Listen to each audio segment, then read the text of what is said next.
We are in class number 23. When Kiddushin Daf Kaftet and Wed Bet. So the question was just asked based on the stuff that we learned 2 weeks ago.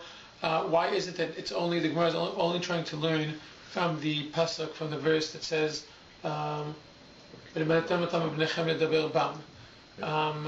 when you're saying it could just easily use the pasuk v'shinantam levanecha v'dibarta bam, which also is a pasuk from which we learned that you need to teach your son. So the answer that comes to mind, just without looking into it, and I'm sure there are some commentators that talk about this, none of them, I'm not familiar with them, nothing comes to mind, but an answer that I could think of is because that pasuk isn't actually saying you should teach. The word leshanen, which is a word that we should know.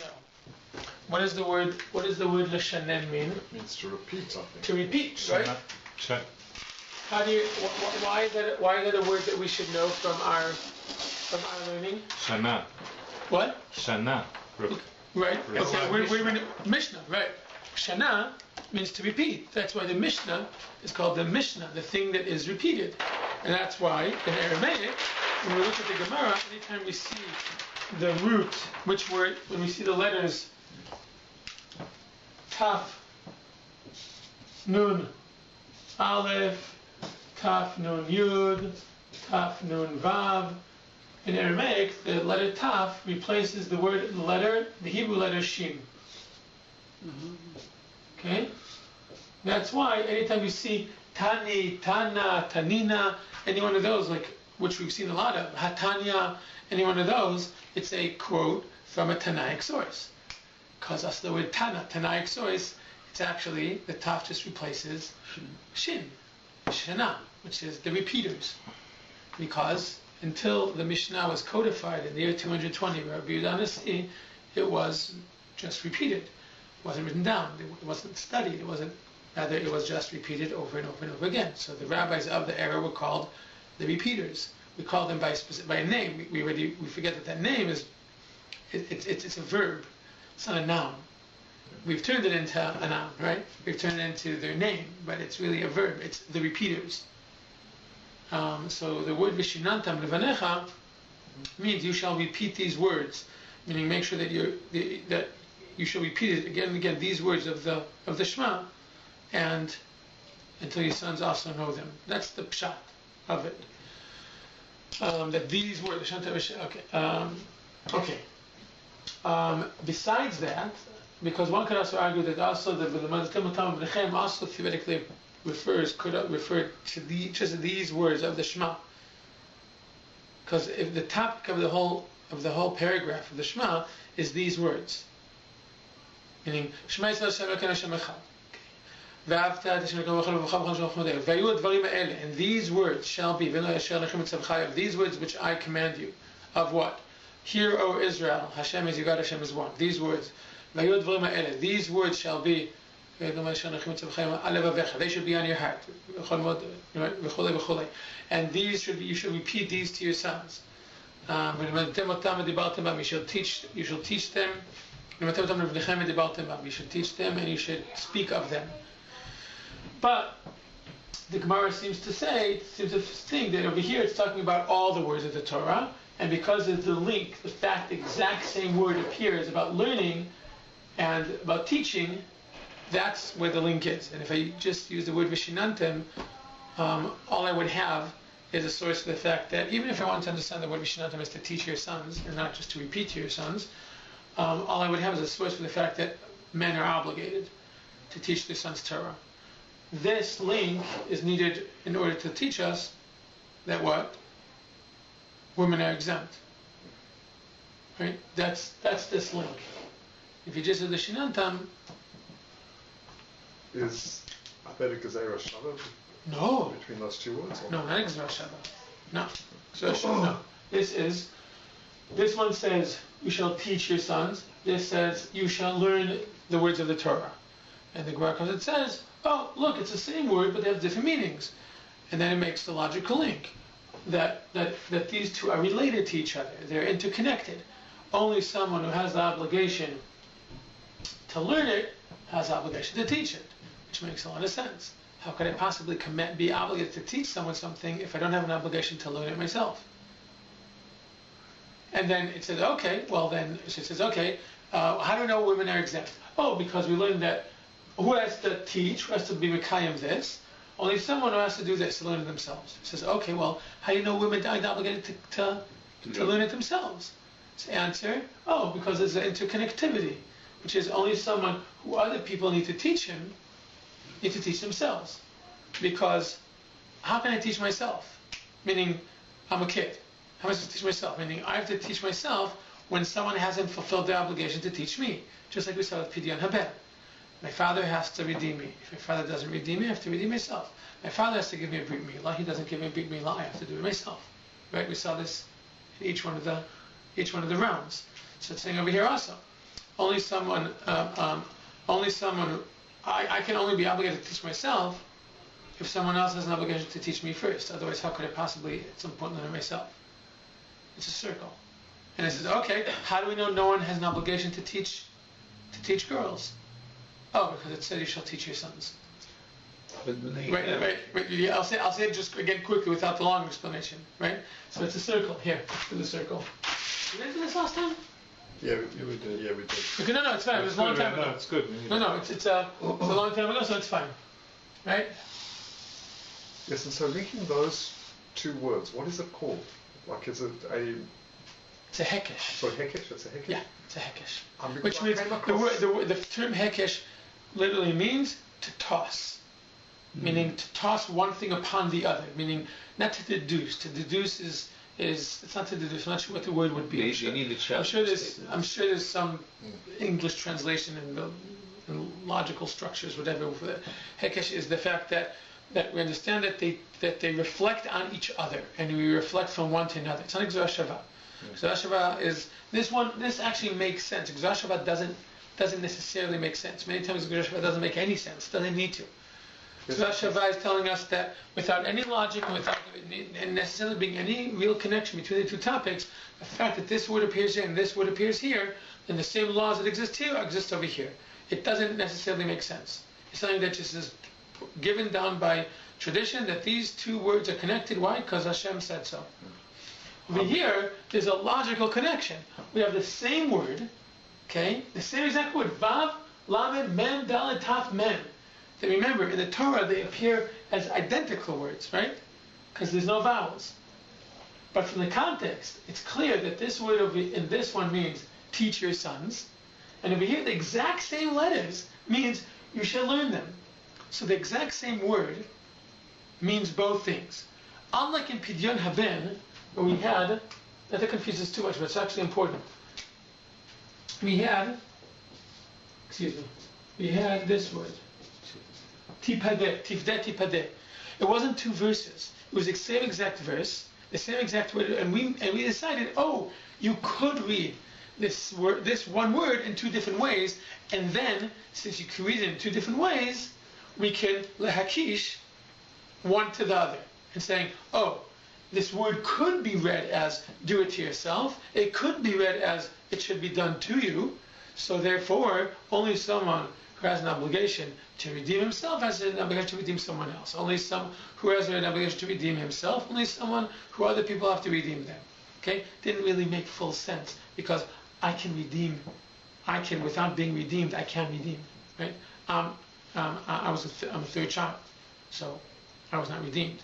If my son had not been born in a C-section, rather natural childbirth, I would have done a pidyon to him, even though pidyon was not done to me. There's no real connection between the two. But learning and teaching are really the same thing. I can't teach my son if I didn't learn. I can't learn if no one taught me.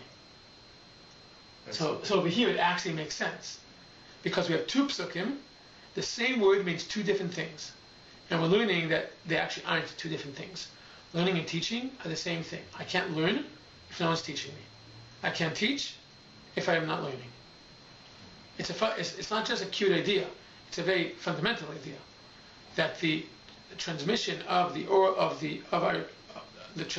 our tradition is something that it involves receiving and giving. That's the essence of what it is, of learning / teaching Torah. That's a cool thing. It's the same word. In English we have teach and learn. That's two different verbs. Over here it's not. It's the same verb. Learn, teach. It's the exact same word. It's just you pronounce it differently. So it's saying, okay, so here's the circle. So we ask, from where do we know that a father is obligated to teach his son Torah? From where do we know that a father is obligated? From where do we know a father is obligated? From the second state. No, from the first state. Right. So we had from, okay, so we have Velimadetem b'nechem. You shall teach your sons. Here, a father needs to teach his son. Good. How would Torah say if it wanted to say both genders? What would Torah use? What word would Torah use? If it was, no, from this one we're not learning that it's not speaking to women. Oh. That it's excluding women. Oh. Only when we get to the end are we excluding women. So how do we know that a father, meaning, if we just stopped here, we would say, oh, it seems like both men and women have to teach their son. Because it's not talking in the male. When it's talking in the plural, it's talking to everyone. Generic. Okay? But obviously, for sure, it's speaking to the father. So then he comes and says, okay, so how do you know that it's excluding women? Well, Right? From where do we know that she's not obligated? Okay? why is it? Why are we sure that it's speaking to the father? Because it's always speaking to the male. Okay. That's the default. Our assumption is that it's also talking to the female unless there's some reason to exclude her. Okay? Lo tirtzach. It's in the male. No one thinks for a second to come and say that only males are obligated and not murdering. The default is just like in legal language. Right. So Saying, so our assumption is it's speaking to everyone. But that's why the Gemara comes and says, okay, obviously this is talking to the father. why? But what? Why is it obviously talking to the Because that's the default. The default is always it's talking to, meaning the assumption is it's talking to everyone. Right. Okay, the default is this, just the way it's phrased, it's talking to everyone. Right. So. But you told me in a Braita that women are not obligated. So that's what the following question is. And from where do we know that she's not obligated? Because if you were to just go based on this, I would say, well, it seems like both of them are obligated. Right? Alex, how do you agree? Based on this, both men and women are obligated. But you told me in the Braita that women are exempt from teaching their sons Torah. That's where the follow-up question is, from where do we know that she's exempt? Right? Right? And then the Gemara comes and says, from where do we know that she's exempt? From where do we know? From where do we know? You feel free to look in the Gemara or on your page. No. We just said it From to the be link. generic. From the link. We say, oh, because it's a different pasuk. Okay? From the link of these two psukim. Okay? Which is, why are they exempt from teaching their sons Torah? Okay? Here, I'm going to write this like this. Because women are not obligated to learn.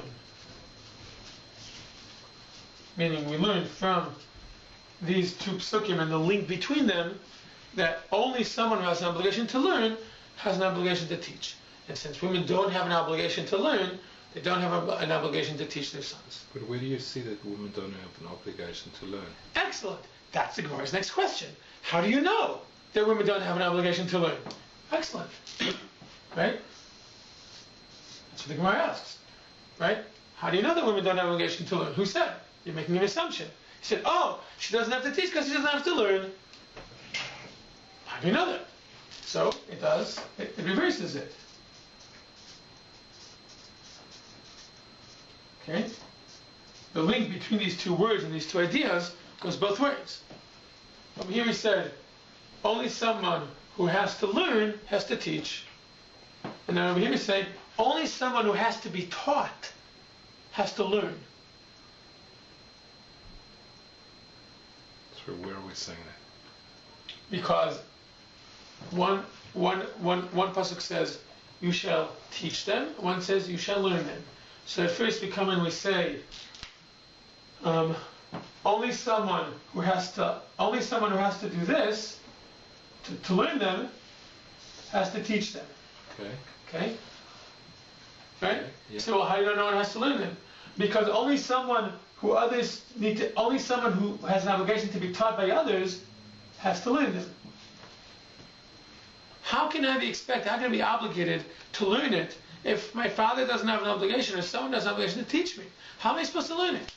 How am I as a kid how am I supposed to learn it? Someone has the obligation to teach me. If I have the obligation to learn it, I can't learn it on my own. As we said at the very, very beginning, in the first 2 classes, there's no such thing as accessing Torah on your own. You need someone to teach you what the letters mean, what the words mean, what the context means, v'chole, v'chole. There's no such thing as being obligated to learn if someone doesn't have the obligation to teach me. Because I can't learn on my own.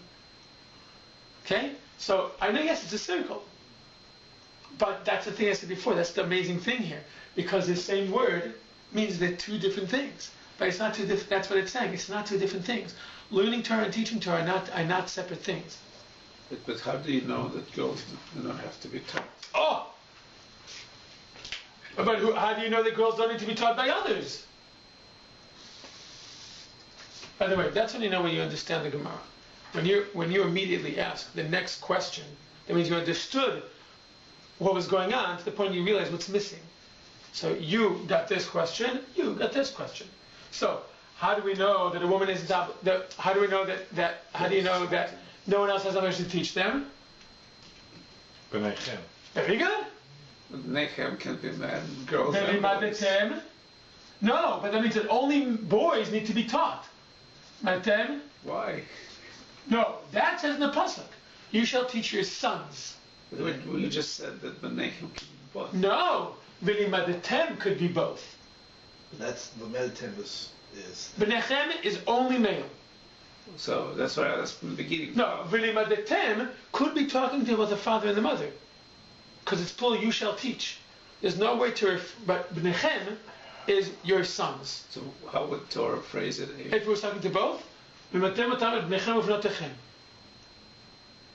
Is there anywhere in the Torah where it mentions both genders? But Bnei Israel, it doesn't say Bnei Israel and Batei Israel. No, it's not true. Not completely true. It says, when it talks about giving Torah, it says, Kotomar levet Yaakov, to get Livnei Israel, lebeit Yaakov. And Beit Yaakov is the women. Oh, it's a midrashic. A little bit. But I'm pretty sure, I would have to check to see, pretty sure that yes, just like it sometimes will say, you should bring everyone, the men, the women, the children, the this, the that. But even so, you can't, this is specific. Okay? It could say it could say Zarachem. But here, Bnechem, your sons. So I just want to point something out here, okay? So let's look at the circle again. So how do I know you need to teach? How do we know a man needs to teach his son Torah? You shall teach your sons. Okay, and then by the way, we have a little thing over here which says it's important. And when your father didn't teach you, you have an obligation to teach yourself. Why? Ulmadetem. Right? Ulmadetem. Ulmadetem, meaning you shall learn. So we already have our 2 Hold on, you just said you couldn't learn if you weren't taught. Wait a minute. First we're saying, how do you know if father has the grace to teach his son? Because it says you shall teach your sons. Okay. And it says, and when your father doesn't teach you, okay, he didn't fulfill the obligation, you have an obligation to learn yourself. Okay? To go find a rabbi and learn. How do I know? But that's my obligation. It's not his obligation to teach me. It's my obligation to go learn. How? And for what do we know this? Because it says you shall learn them. Okay? Then we say, okay, how do you know women are exempt? Oh, because she doesn't have an obligation to learn it, so she doesn't have an obligation to teach it. How do you know she doesn't have an obligation to learn it? Oh, because no one has an obligation to teach her. How do you know no one has an obligation to teach a woman Torah? Because it says you shall teach your sons. Now, I want to point one thing out. The logic of the Gemara actually is taking place meaning the Gemara develops its argument in this order. But the actual logic of it goes in the reverse. Because as you guys said, when you understood what's going on here, you said, well, who said that? Because the actual logic of the whole Gemara, because remember this happens in discussion. Someone starts off with a question, answer, but I have a question on that, answer, I have a question on that, answer. But the actual, after the fact logic goes, only boys need to be taught Torah. Women don't need to be taught Torah. Don't have the, meaning, let me rephrase that. There's only an obligation for boys to be taught. There's no obligation for women to be taught. There's no obligation, therefore, for women to learn. Therefore, there's no obligation for women to teach. That's the actual logic of the Gemara. But the development of it, because it's a discussion in a discussional way, happens in this direction, which led you to understand that there was something missing from the argument. Yeah. Two questions. One, you said that limadatem can refer to male or female? Yeah. But if it's referring to female, then... No, it can't be referring... Yeah. No, if it were referring only to female, it would be ulmadaten. It would be with nun at the end. So, how do we know it's not female? It's only male. Until we get to this stage, we don't know. It's for sure male. The question is it male and female? Until, that's why the Gemara comes and says. But how do you know women are exempt? Oh, because the linkage between here. Because ultimately it goes back to this verse. Now, I did not make this a full circle. It doesn't end exactly where it started. It ends with the same pasuk. But it doesn't end with the same part of the pasuk that it's looking at. Here it says, you shall teach your sons. Okay, how do I know women don't have to? Teach, learn. Because she doesn't have to learn. How do I know she doesn't have to learn? Because there's no obligation to teach her. How do I know there's no obligation to teach women? Obnechem! Only your sons need to be taught. Therefore, only sons need to learn. Therefore, only sons need to teach. So, okay? So when the Torah speaks about words, uses word like ish, what are they talking about? How do you know? Is it a man or is it both? Because there's like the command, ishim over v'tiro. You don't even realize probably why you're asking that. I'll tell you. Of course not. I just turn the page. Turn the page back. Turn the page back. This is just a good example to show how good our memories are. Our memories are better than we are. Turn the page back. Turn the page back to Kaftet Amud Aleph. You see the Gemara smack in the middle of the page? I think it's still in Kaftet Amud Bet. No? Yeah, I think it's still in Kaftet Amud Bet. There you go. Okay. Look at the Gemara. You see where it starts with the Gemara? Smack ish, in the middle. Ish. Ish. Eli ela ish. The pasuk says man. This is the pasuk that says man shall fear his father and mother. Your brain remembered this. You didn't. Okay? Meaning a part of you remembered this. Ish. The pasuk says only man needs to fear his father and mother. Eli ela ish. The pasuk only teaches me about a man. Isha minayin. How do we know that also a woman is obligated to respect her parents? Shehu omer. When the pasuk goes on to say ish imo v'aviv tira'u. Okay, in the plural, tira'u, you shall fear, plural, harikan shnaim. So we saw this. I'll remind us. Here, let's go here. Let's just do this very, very, very small over here. You did not bring that question from nowhere. You got it from the back of your brain. Subconscious. You must be, I don't know. Otherwise, you want just beginner's luck. No, it's not. Absolutely not. Your brain fished it out. You would not have thought out of all the Torah that specific example if it weren't in your head already. Ish, imo, ve'aviv, tira'u, which literally translates into man, their father and mother they shall fear. So the pasuk says, even though the pasuk starts with the word ish, which by default means man and not woman, but the pasuk goes on to say man, their mother and father they shall fear. Who's they? You're talking to man. Says the Gemara, says the Braita.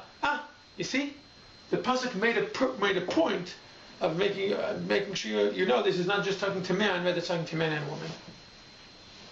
You're right. If it did not say tira'u, if it said ish imo v'aviv tira, we would understand this to be only males need to respect need to fear their father and mother, would be in awe of their father and mother, because the default would be.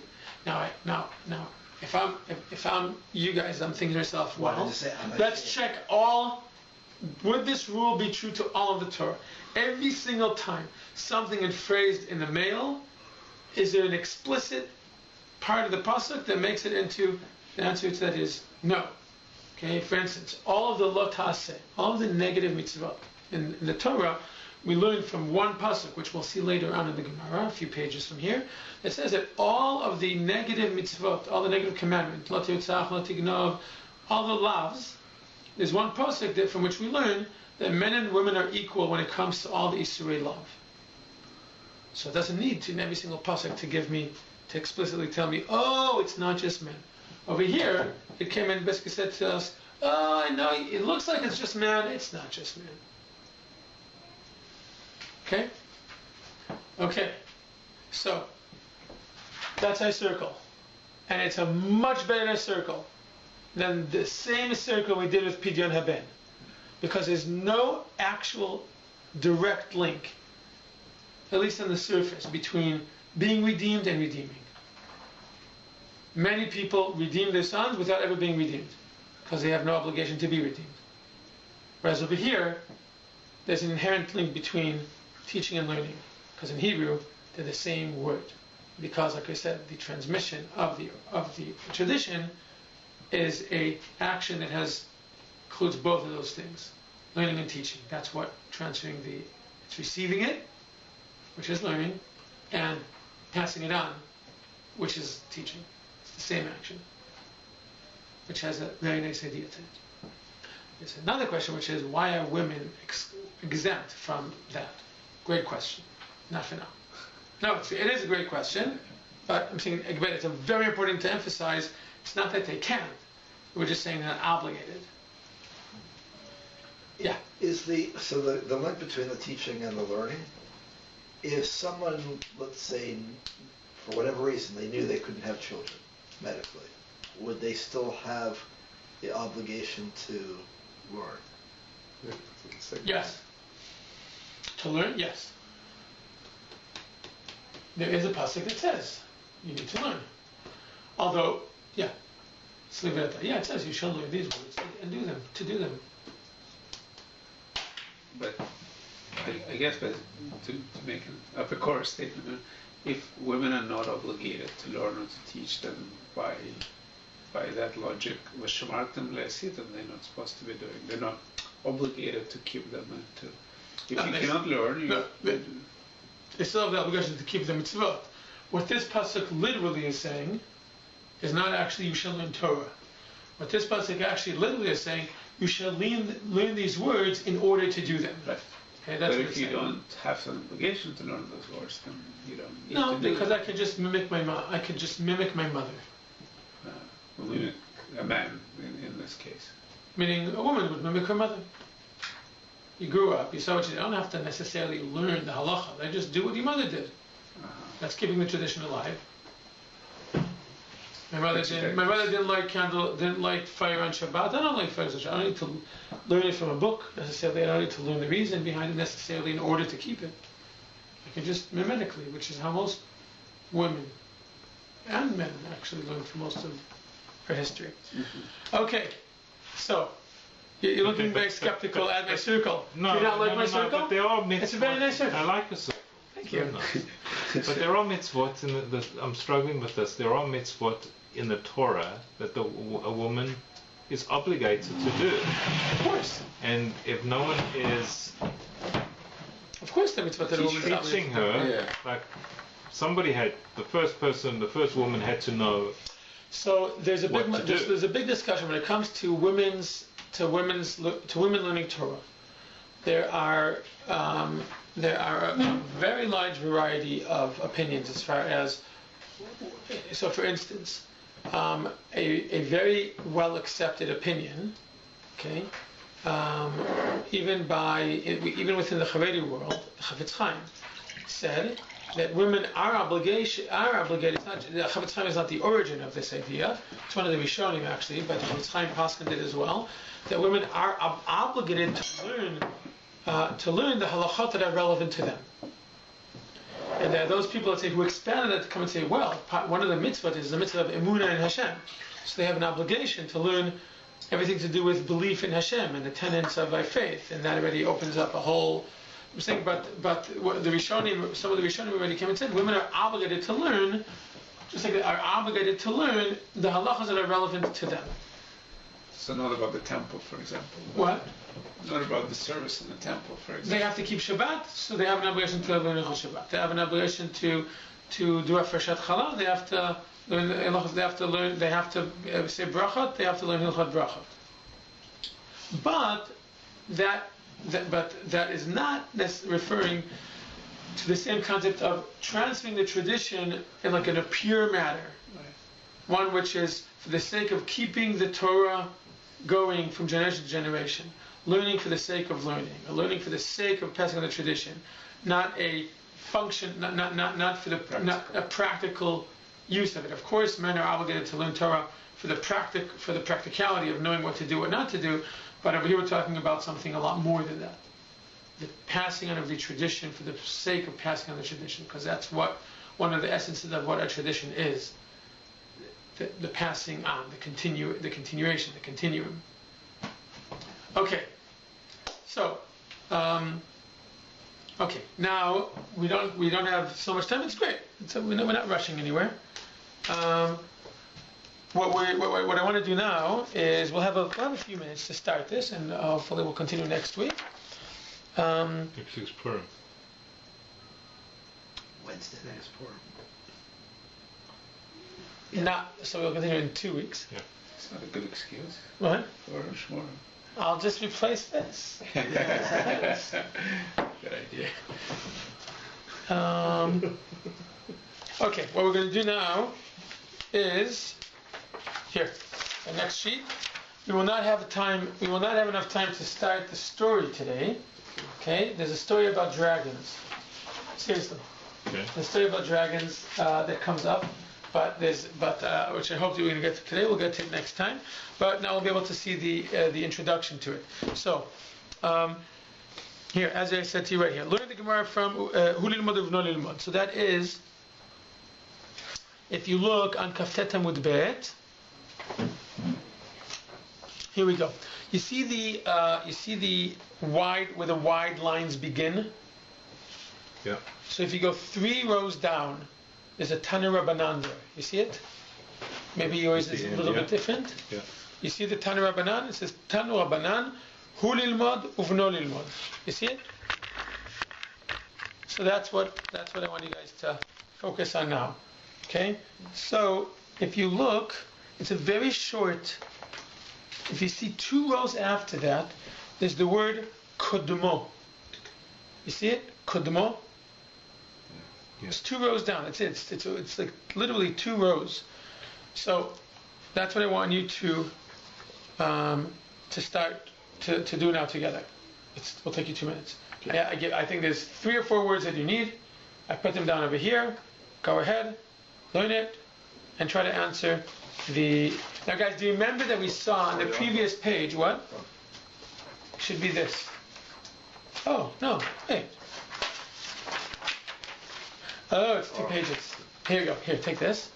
Here, take that. Oh. And it's 2 pages. So the other one, just hold on to it. He needs that one. This one, and you need this one, that's the dragon story, which we'll get to next time. Maybe we'll get to it now. Even we have 15 minutes. This will go quickly. So you guys remember, in order to be able to learn this, go back, take a Kaftet Amud Aleph a second. Okay. Do you remember? Look at the second to last line. Tanu Rabbanan, Hu Lifdot Uvno Lifdot. Guys, remember that one? You guys see it? Second to last line. Tanu Rabbanan, Hu Lifdot Uvno Lifdot. What was the discussion there? Pidyon Haben. Hu Lifdot Uvno Lifdot. Hu Kodem Livno. What was the discussion there? It was who had to learn before. Not learn. This is Pidyon Haben. Oh, sorry. To redeem. Who Right. had to redeem before. So what's the dilemma? Who livnot of no livdot? If you should redeem yourself first before you redeem your son. Right, meaning a person has both obligations. He has to redeem himself and has to redeem his son. And the question is, who goes first? Okay? So the Gemara there, so that same question, okay, that's it. I've said enough. Now learn. That's it. Do some of your own learning.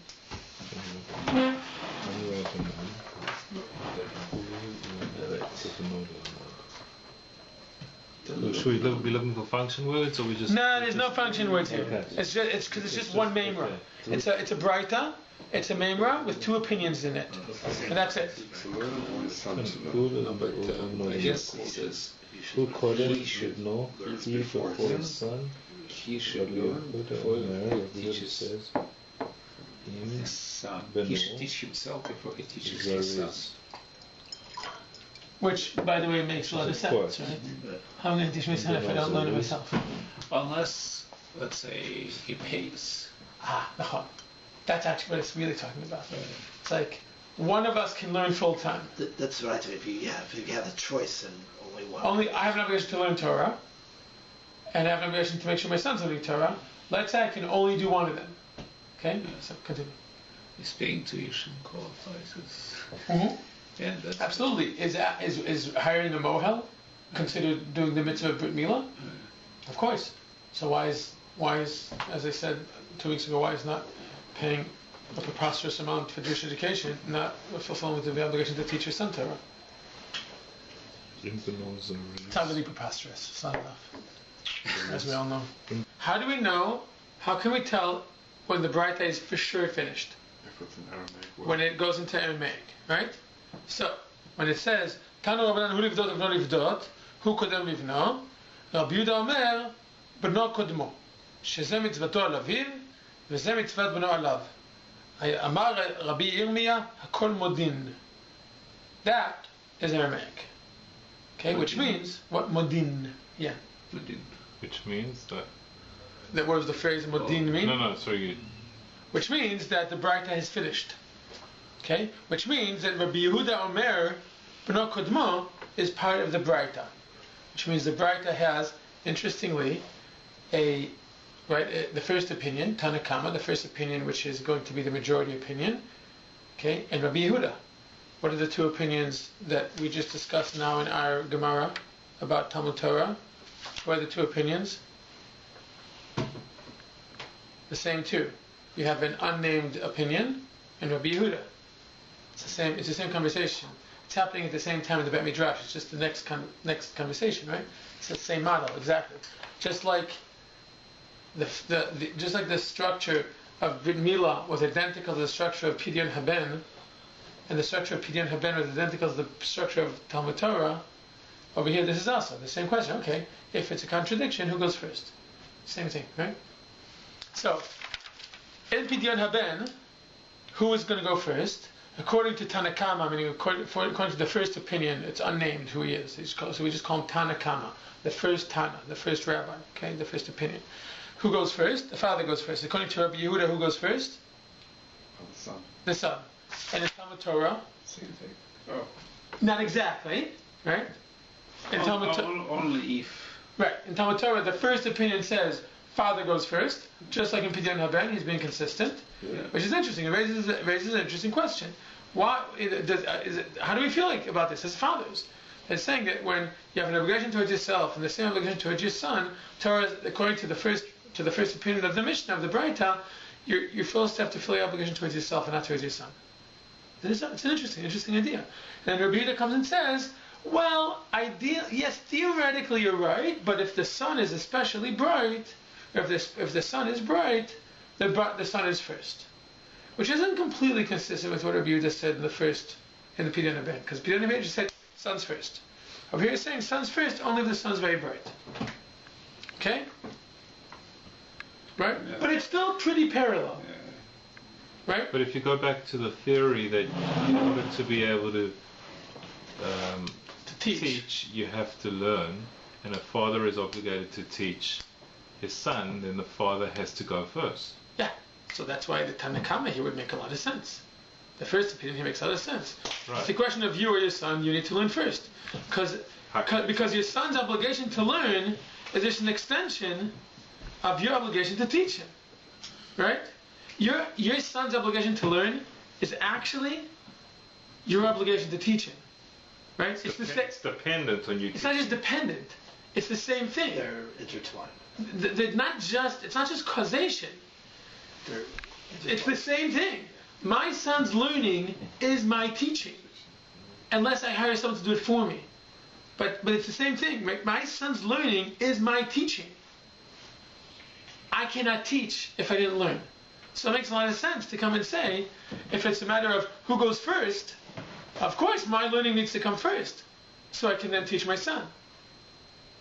Because again, saying my son needs to learn first is saying I need to teach first.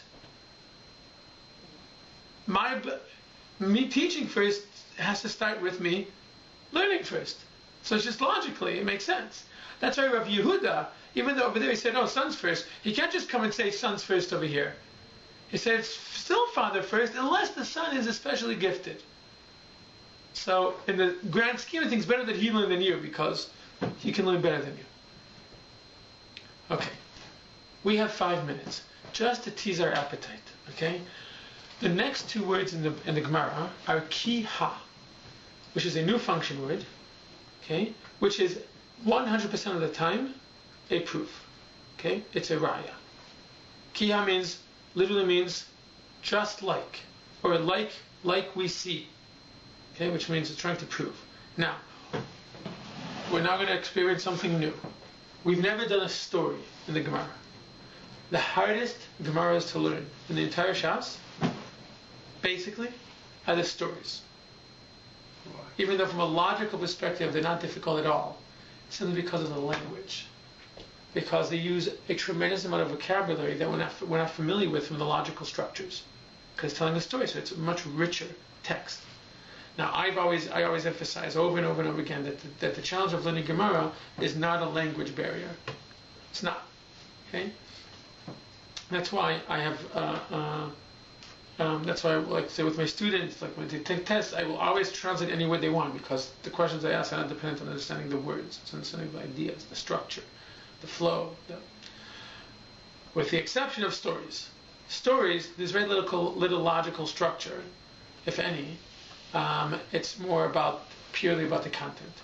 And therefore, just to tease our appetites. Turn the page. I brought here the Aramaic source, the Greek translation, but the English translation as well. And it starts with the phrase, ki ha. Okay, I actually forgot to bring in the English, which means just like. Which means it's going to it sounds like it's going to prove to us, it's going to bring to us a story that demonstrates the fact that the halacha is indeed like this. Okay? Let's read. It is an extremely odd story. We're going to read it. And then we'll think for next time how, if at all, this actually does prove the thing. And for next class, we'll also discuss what is actually the symbolism that's going on here in the story. Who wants to take us to? It's a crazy story. Who wants to take us? Who wants to lead us in reading it? It's very weird. Someone? Anyone? In English? Sure, in English. Yeah. Because I said over here. I'll avoid either. You go ahead. Go ahead. Our rabbis taught if he has... just skip to like when. See, that's the story part. Okay. Like when Rav Yaakov, son of Rav Aha ben Yaakov, was once sent by his father to study under Abaya. On his return, his father, saw that his learning was dull. I am better than you, said he to him. Do you now remain here so that I can go? Abaya heard that he was coming. Now a certain demon haunted Abaya's schoolhouse, his Bet Midrash. So that when only two entered, even by day they were injured. He, Abaya, ordered, let no man afford him hospitality. Perhaps a miracle will happen in his merit. So he, Rev Ahad ben Yaakov, entered and spent the night in that schoolhouse, during which the demon appeared to him in the guise of a 7-headed dragon. Every time he, the rabbi, fell on his knees in prayer. Ooh, erase the word prayer. Ruins the whole thing. Forget about in prayer. It's incorrect. Anything that's in the square brackets is not actually a translation. It's someone added in to try to explain it. It is not prayer. It says every time he kneeled. That's it. It doesn't say prayer. One head fell off. The next day he reproached them. Had not a miracle occurred, you would have endangered my life. Okay. Thoughts about the story? Other than it's weird. Yeah. What a miracle occurred, you would have endangered my life. I don't understand. Yeah, because the demon would have killed him. We risked the. You used me as a bait. So let me ask you, how, before we talk about the symbolism, we can even talk about a little bit now. What? There's something about the issue of Abaye taking precedence over his son. What do you mean? Not Abaye, sorry. So let's set off. This is trying to prove something, right? Like when? What is it trying to prove? It's trying to prove what? We just said a father is first. Tanakama said father is first. We just said father is first unless the son is especially bright. So, what is the story trying to prove? That is actually the opposite. How so? Because clearly he saw that his son was not bright, and so he wanted to go in his place. So that's exactly what halacha said. Yes, however, there was obstacles for him to actually go because who put obstacles before him? No, what obstacles? Hashem. Abaye. Yes. Abaye is the one who's unhappy with what's going on here. Okay, so what's going on here? You have, by the way, it's interesting. How is the son introduced? What's his title? Rabbi. Okay, I'll get to that at the end. I'll do this very quickly. Okay. So Rabbi Yaakov, Rabbi Acha sends his son to learn. The son comes back. Okay, the understanding is that this is a faraway place. Okay, and that one of them is going to learn, and the other one's going to be supporting him. We're making sure that the other person right. So Rabbi Acha sends his son. The son comes back, and he realizes he's dull. So it seems like either way, it sounds like Rabbi Acha was passing like Rabbi Yehuda. He thought his son was very bright, so he sent his son. Okay, he sent his son. Son comes back. He says, "Oh, he's very dull. He doesn't." Meaning it says he doesn't remember what he did in the Hebrew and Arabic. He doesn't remember what he learned. Okay, so okay, I'm better than you. Now, obviously, that seems very odd. Like what father says to his son, "Oh, you got a D? Fine, you're a dummy. You stay home. I'm going to go to university instead of you. You go get a job." It's like, but Rav Acha was following halacha. That's what halacha said. Okay. So even though it sounds very odd, I'm better than you're saying. It says that if the son is better, the son should go. But you're not better. So I need to fulfill the obligation that I should learn. So you stay home and I'm going to go. So far it sounds like a perfect proof for the fact to show us that actually is the practical halacha. But the story doesn't stop there. If that were what the Gemara is trying to do here, the story would end. But it tells us that Abaye hears this. And he says to everyone, and Rav Acha obviously is already a somebody. He says, no one offered hospitality. They didn't used to have dormitories. Okay, for yeshiva. It's people's houses. And people would feed them, and they would maybe pay them a little bit of money to stay in their house. But he says, Rav Acha's coming, and Abaye is not happy with what's going on. He says, no one offered hospitality. Oh, but he's doing it just to get rid of the demon. The demon. What is this demon?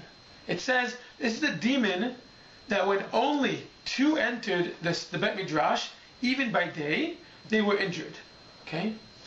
What could this demon be that specifically targets 2 people when they're together in the day in the Bet Midrash? What are 2 people doing? They're learning. So what could this demon be that specifically harms 2 people when they're learning in the Bet Midrash? What could it be?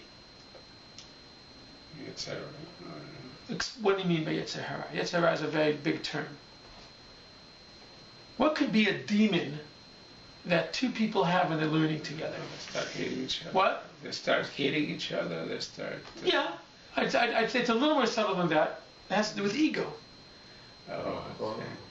Now, does it make sense to say that this demon that Rav Acha is facing at night on his own in the Bet Midrash after he said to his son, I am better than you, is the demon of ego?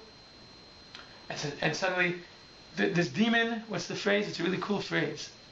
Seven-headed dragon. No, before that, it appeared to him in the guise of a seven-headed dragon. It says every time he kneeled, not in prayer, it just says, literally it says when he kneeled, when he went down, actually, it says that, because what do you think Rav Acha's feeling? When he says, I'm better than my son, he actually is, he's following halacha, and he's going to learn. And no one invites him to their house. And he's all alone at night in the study hall, because he has nowhere to go. What is he feeling? He's not feeling like such a great guy anymore. He's not feeling so like, oh, because obviously no one here thinks I'm big enough, important enough, or paying enough attention to me to even invite me to sleep in their home. I'm stuck in the school, in the Bet Midrash, sleeping on the bench, on the floor, whatever, with no food. Because it sounds like there's a refrigerator there. No one's inviting him to sleep or to eat. So he goes through this very difficult night of confronting his own demons. He slays himself. Yes, and he says in each point of the night he feels, oh, I'm not that, maybe I'm not that great. Maybe he feels lower and lower and lower. And each time, by the way, this is my interpretation of it. Okay, this is my interpretation of it. This is not. We don't have proof for this. Okay, but and I think that Abaye is sending him a message. I think Abaye is the third opinion here. Now, as a general rule, a lot of times when the Gemara brings a story, a lot of times it does it to bring an alternative option to what the official halacha is. I'll say that again. A lot of times a story comes to demonstrate that the practical and real life halacha will sometimes be contrary to what the official halacha is. And I know how what I said sounds like it's very dramatic. It is. A lot of times a story is not brought as proof to support the official halacha. It brings it as an alternative to the official halacha. There are a lot of examples of this. The very first Mishnah in the entire Shas is a perfect example of this. It talks about the famous Mishnah. Until when are you allowed to daven Mariv? Or to say Shema. And it says, you're only allowed to, there's two opinions, and it says the Chachamim say, you're only allowed to say Shema until when? Midnight. And the rule is, Chachamim, the halacha is like Chachamim because they're the majority. And then it brings us a very odd story. Rabban Gamliel, okay, who was the head of the Sanhedrin, he was the Nasi, he was the political and religious leader, says his sons went out all night partying. The first Mishnah in the entire Shas, okay, says you read Shema until Chachamim, the majority, say until midnight. And it says Rabban Gamliel's kids were out partying. This is what it says. Okay, the political and religious leader of the Jewish people at the time, his sons went out partying all night, and they came back right before dawn. And they come to the father and say, "We haven't said Shema yet." Okay, so like Rabban, it sounds like the Nasi's children were kind of problematic behavior. He comes and they say, "We haven't read Shema yet." Well, good morning, glory. You've been out drinking all night, partying all night. And he says to them, oh, don't worry. Even though Chachamim said you can only say Shema until midnight, you can actually say Shema until dawn. And the only reason Chachamim said till midnight is because they wanted to make sure that people don't forget. Because if they didn't say it by Chatzot, they might just forget and go to sleep and never say it. So the story was brought to offering us an alternate answer, that's just one more example. It's a famous example. So over here, it sounds like the story is proving halacha, the opinions that were just brought. But it actually, when you come to the end, it sounds like Abaye is presenting with this through the story. We're being presented with a third answer, which is no. You do not come. A father does not come before his son. Why? Because a father does not put himself before his son's advancement. And I have no proof for this, but I would like to think that Rav Acha headed right back home, and sent his son back to learn. You know what my proof is? The rabbi. That is the rabbi. Yeah, that's my proof. It's not a very good proof. But I like it. I think it sounds good. because he's Rabbi Yaakov. Okay, but I think there's a lot to this story. I think it's cool, the symbolism. But it's just, we've never seen this, we've never encountered this story before. We're going to encounter very soon, we're going to encounter a few other stories. But just the language of it, if you try to read this in the Aramaic, it's intelligible. It's impossible to read unless you really have vocabulary. And there's no function words here that would help us. Because it's just...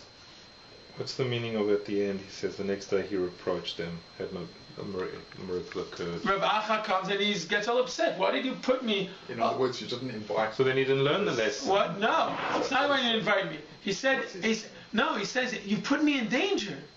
You put me at great risk. Because to put someone in a situation where he's going to be forced to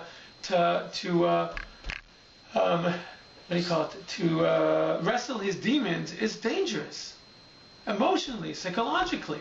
Leaving a person alone. Remember, there's no lights, there's no food, there's no water.